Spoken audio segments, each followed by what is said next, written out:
अब वो जैसे कांग्रेस वालों ने लेकर के शुरू किया कि साहब ये 400 करते थे, लेकिन किसी ने हमारी तरफ से ये भी एक नैरेटिव रखना चाहिए कि तीसरी बार मोदी जी सरकार बना करके प्रधानमंत्री बने हैं और तीसरी बार कांग्रेस पार्टी 3 डिजिट तक नहीं पहुंची और पूरी की पूरी रैकी हो रही है, पूरी की पूरी स्कैनिंग हो रही है। मुझे लग रहा है जितना का जितना इलाका है बहुत जल्द ये यहाँ से फ्लश आउट कर दिया जाएगा जो एक आतंकी वहां पर छिपे हुए हैं। और अगर आप प्रोपोर्शनली देखें तो हमारे इस इलेक्शन में भी बावजूद बहुत सारी कॉन्ट्रडिक्शंस थी, लेकिन ट्रेंड वही रहा। उदाहरण के तौर पर 18 हमारे असेंबली सेगमेंट हैं, उनमें से 14 हमने जीते, जो कि हम पहले भी जीता करते थे। कभी कभी वहां पर असेंबली सीट हम हार जाते थे, लेकिन लोकसभा में हमने अब 14 में भी जीते और 19 में भी जीते, इस बार भी।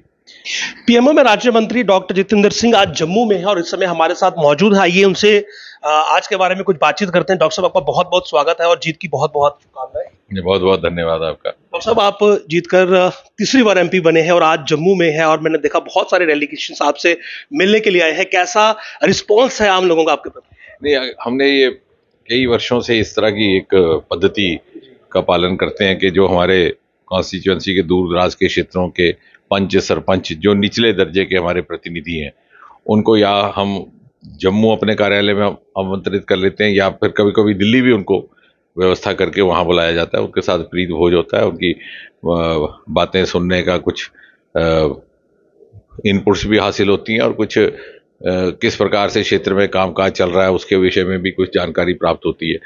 और उसी सिलसिले को लेकर के आज हमारे पास कठुआ, जसरोटा, हीरानगर, बसोली, बन्नी, बिलावर, जगह जगह से पंच सरपंच विशेषकर, क्योंकि आपने देखा होगा 10 वर्षों से हमारा यही कार्यशैली रही है कि जो निचले दर्जे के हमारे जनप्रतिनिधि रहते हैं उनके साथ सीधा सीधा संपर्क रहता है, क्योंकि वही हैं जो ग्रास रूट पे लोगों के साथ जुड़े भी रहते हैं और वहाँ की दिक्कतें भी समझते हैं। कुछ उस तरह का बड़ा दरबार लगा करके उस तरह से लगाने की हमने पद्धति का वो पालन नहीं किया, क्योंकि यही लोग हैं और इलेक्शन की दृष्टि से, चुनाव की दृष्टि से भी इन्हीं का प्रभाव रहता है मतदाताओं पर भी। और यही कारण है हमारे जो भी परिणाम सुखद रहे हैं पिछले 3 बार, और पिछले 3 बार से हमारे यहाँ की इलेक्शन जो रही है उदयपुर, उसका ट्रेंड वैसा ही रहा। अब 24 में भी आप देखेंगे कि 2024 के इलेक्शन में ओवरऑल देश भर में टोटल नंबर ऑफ वोट्स कम हुआ, total number of votes polled जो था वो भी कम हुआ, हर कैंडिडेट का भी कम हुआ, मार्जिन्स भी कम हुई।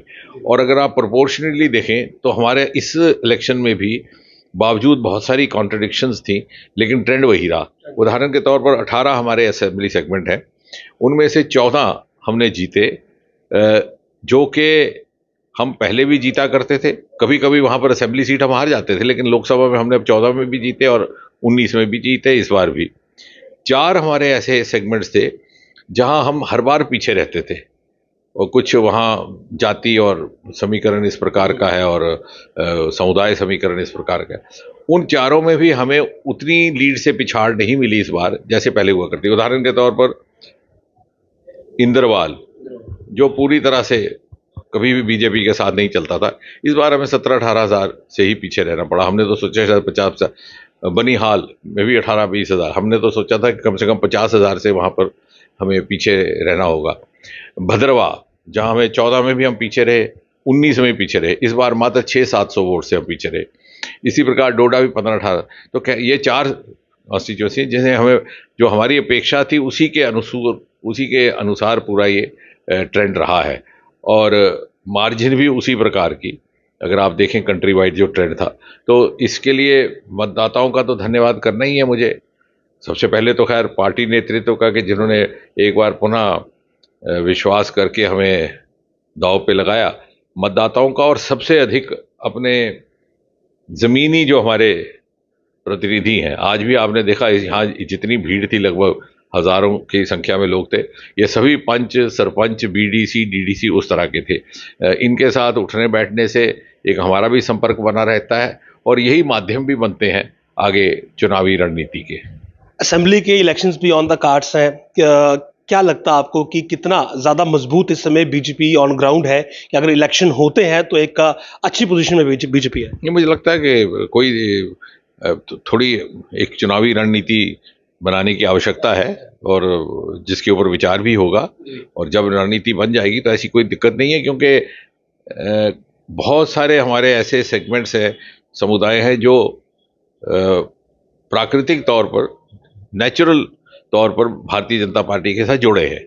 कभी कभी स्थानीय नाराजगियां रहती हैं और कुछ और फैक्टर्स रहते हैं, अगर उनकी दुरुस्ती कर दी जाए और जो कर भी दी जाएगी तो मुझे लगता है कि कोई ऐसी दिक्कत नहीं होनी चाहिए। जो लोकसभा चुनाव के अभी रिजल्ट आए हैं, आपको लगता है कि इनका एक पॉजिटिव इम्पैक्ट जो है वो असेंबली पोस्ट पर पड़ेगा?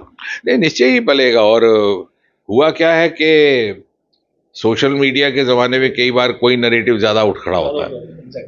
अब वो जैसे कांग्रेस वालों ने लेकर के शुरू किया कि साहब ये 400 करते थे, लेकिन किसी ने हमारी तरफ से ये भी एक नैरेटिव रखना चाहिए कि तीसरी बार मोदी जी सरकार बना करके प्रधानमंत्री बने हैं और तीसरी बार कांग्रेस पार्टी 3 डिजिट तक नहीं पहुंची।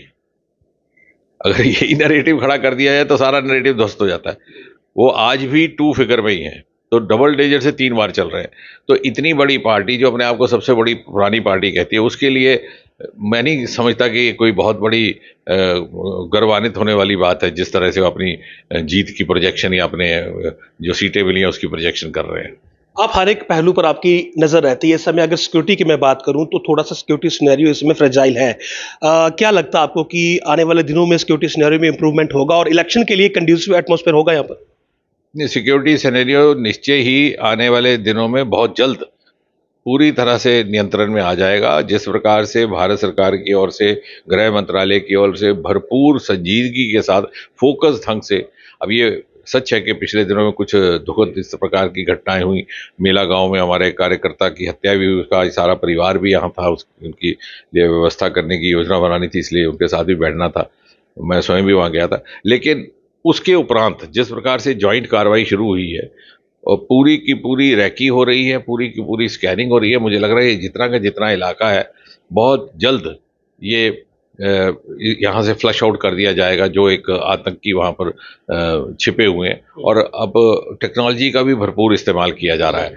लेकिन साथ ही साथ हमें ये भी बात समझनी है कि ये वो टेररिस्ट है जो इस समय बहुत ज़्यादा दबाव में है, कश्मीर घाटी से छोड़े हुए, हताश हुए। आप ठीक कह रहे हैं, ये शायद आखिरी अध्याय है टेररिज्म का, लास्ट फेज। और उसका सबसे बड़ा प्रमाण ये है, जैसे मैं कल भी किसी जगह बात हो रही थी कि लगभग 2-2.5 करोड़ पर्यटक कश्मीर घाटी में आए हैं पिछले साल। अब जब सबसे बड़ा पैमाना, सबसे बड़ा सर्टिफिकेट, सबसे बड़ा टेस्टिमोनियल, सबसे बड़ा प्रमाण पत्र पर्यटक है, क्योंकि वो तो ना मीडिया के कहने पर आएगा। जो व्यक्ति अपना परिवार लेकर गुजरात, महाराष्ट्र और केरल से आता है छुट्टियां मनाने, वो अगर सरकार के बयान पर तो विश्वास नहीं करेगा, ना ही मीडिया के कहने पर करेगा।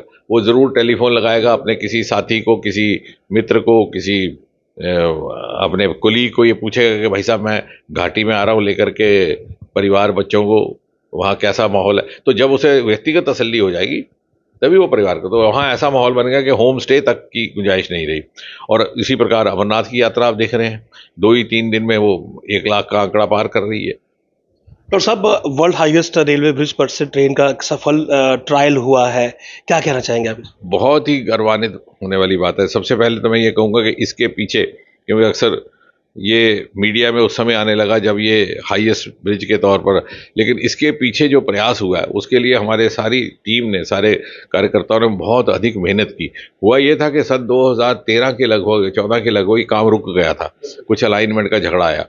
फिर बार बार हमारा रेलवे विभाग में उनके साथ संपर्क हुआ।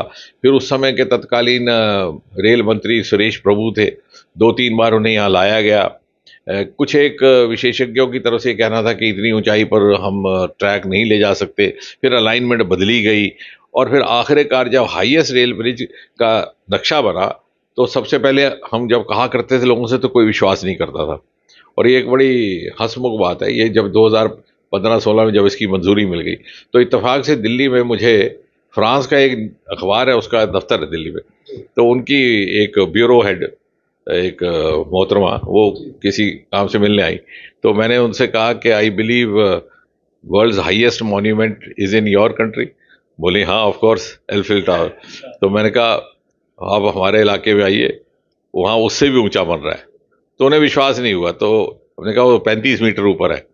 फिर उन्होंने अपनी यहाँ टीम भेजी और उसके बाद फिर मीडिया में ये सर्कुलेट होने लगा, और अब तो चूंकि वो निर्माणित हो गया तो अब ये तो टूरिस्ट स्पॉट बन गया, और वहाँ पर टूरिस्ट की दृष्टि से भी कुछ और व्यवस्थाएं करने की योजना बन रही है। और जब ये जुड़ जाएगा तो मुझे लगता है कि मोदी जी के कार्यकाल का एक बहुत बड़ा मील का पत्थर, क्योंकि जम्मू कश्मीर में रेलगाड़ी पहली बार सन 1972 में पहुंची थी, उससे लेकर के आज 50 साल गुजर गए, बहुत अधिक प्रगति नहीं हुई रेल सेक्टर में जहां तक जम्मू कश्मीर का क्षेत्र है।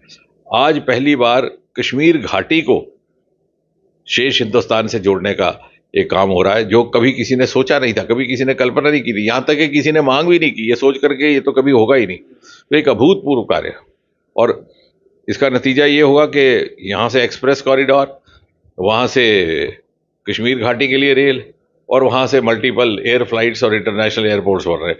तो यानी यातायात की दृष्टि से हम रेल से भी जुड़ रहे हैं, सड़क से भी जुड़ रहे हैं और जहाज से भी जुड़ रहे हैं। तो एक बहुत बड़ी उपलब्धि रहेगी ऐसे क्षेत्र के लिए जहां पर के कई कई महीनों तक रास्ता आना जाना बंद रहा करता था, और अब नए हाईवेज जैसे बने, हमारा खिलैनी सुध महादेव, हमारा लखनपुर डोडा का जो भी मंजूर हुआ है, तो ये जब बन जाएंगे तो हमारे पास ऑल्टरनेट यातायात के भी साधन हो जाएंगे। और सर मेरा आखिरी सवाल है, तीसरी बार एक अहम जिम्मेदारी आपको दी गई है, किस प्रकार से आप एक समन्वय बिठाएंगे कि जो आपके लोकल यहाँ के कार्यकर्ता हैं जो आपसे कुछ अपेक्षाएं रखते हैं, उनके साथ आपका तालमेल और बेहतर हो? नहीं, मुझे लगता है कि ये हम सबकी सामूहिक जिम्मेवारी है।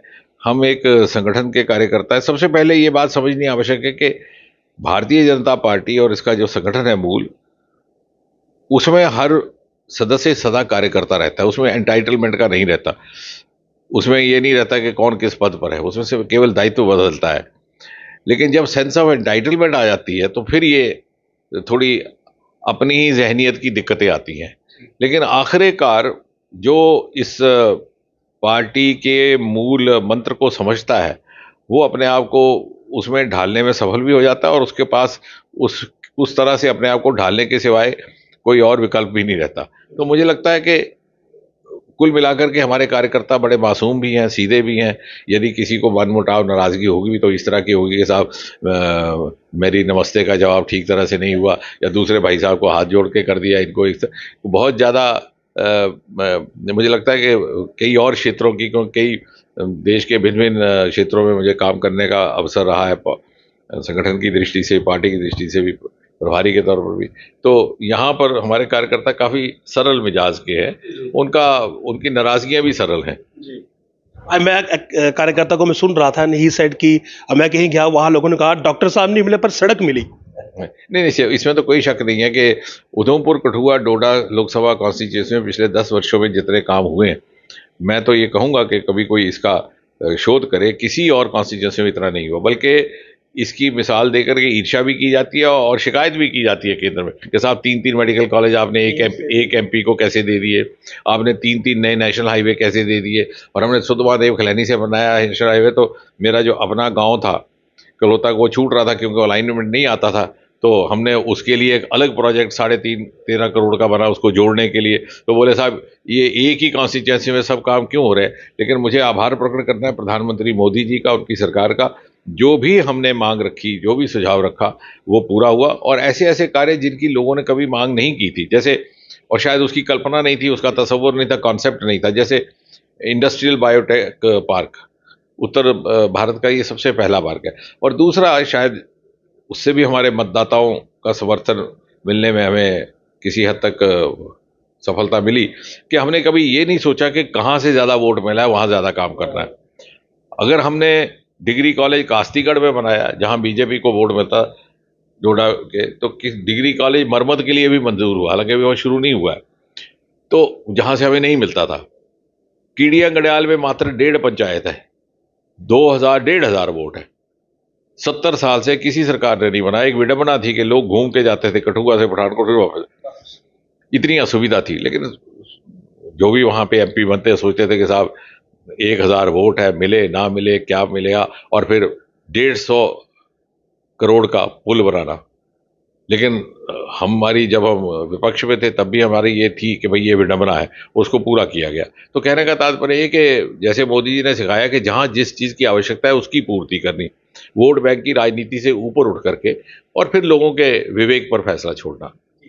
सर, राहुल गांधी पे एक लास्ट सवाल करेंगे आपसे, क्योंकि आजकल ज्वलंत मुद्दा है उनका, जो उनका रिसेंट एक बयान आया है हिंदुओं को लेकर, कि जो हिंदू है वो हिंसक है। किस प्रकार से देखते हैं आप एक पार्लियामेंटेरियन से इस प्रकार की स्टेटमेंट? नहीं नहीं, वो मुझे लगता है कि वो तो जो देश का आम नागरिक है इस प्रकार की बयानबाजी को पसंद नहीं करता, और उस दिन जैसे उनका आचरण रहा है तो हम भी वहीं थे। और मोदी जी ने एक बड़ी खूबसूरत बात की कि जो जिनके दर्शन किए जाते हैं उनका प्रदर्शन नहीं होता।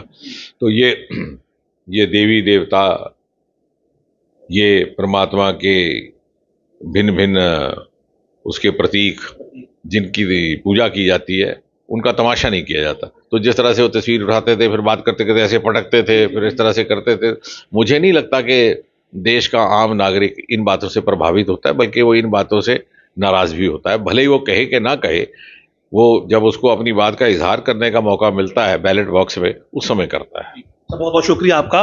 तो ये थे डॉक्टर जितेंद्र सिंह, जिन्होंने पूरे विस्तार से हमसे बातचीत की और यही कहा कि जो एक विकास इस समय देश देख रहा है, कहीं ना कहीं जो चुनावी रिजल्ट आया वो बिल्कुल विकास के हिसाब से था। और जम्मू कश्मीर में अगर विधानसभा के चुनाव होंगे तो कुछ रणनीति जरूर बनाए जाएंगे, लेकिन पार्टी की स्थिति मजबूत है। तो बहुत सारे सवाल हमने इनसे किए। उम्मीद है आपको ये इंटरव्यू बहुत पसंद आएगा। नमस्कार।